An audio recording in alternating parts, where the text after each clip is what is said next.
ଆପଣଙ୍କ ନାମ? चंदन कुमार तुंग। कौन अभियोग है थाना आछंती कौन घटना?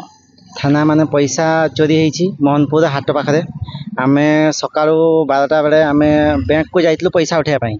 बैंक रु आमे पैसा 12:30 रु गोटे 12:30 रु 12:30-40 भितरे आमे बैंक रु पैसा उठेकी घर को फेरुतलु। घर को फेरला बेले मोहनपुर हाट पाखरे पल्सर बाइक रे दुई जण चोर आसी पैसा को से छड़ी नेले। प्रथम कहले जे मते टिके माने हाथ मारले जेमती लिफ्ट मागिले। लिफ्ट मागिबा टाइम रे मु देखली सांग भलिया मते जना पड़िला। पाखक जेतले पहुंचली सांग नुहे से कहीं ना जानी पारलिन किसी।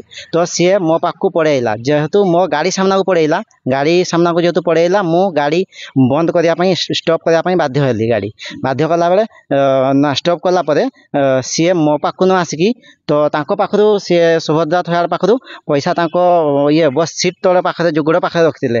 तो संगे संगे 2 सेकेंड कि 3 सेकेंड भितरे संगे संगे से माने पैसा टाकू चोरी करी छड़े देले। पाखरु जोर जबरदस्त छड़े की नहीं कि से माने बाइक रे बसी गेले 2 ରୁ 3 सेकेंड भितरे से माने पड़ेले। जा फल रे थाना को आछंती एबे थाना को न्याय पाई आछि। आमे सार को जणौछि जेमती हमर पैसाटा जे से घर पाई माने आवास घर पाई पैसा उठिले तांकर घर से माने केमती बनेबे। बहुत कष्ट से पैसा करी घर बनै थांते। जोथि पाई आमे सार को पाको न्याय पाई आछि। पैसा से कार्यानुष्ठान नियंतु जे पैसा रिटर्न जल्दी जेमती चोर को धरिकी आमे पैसाटा वेरीफाई माने पाइबा से पाई आछि।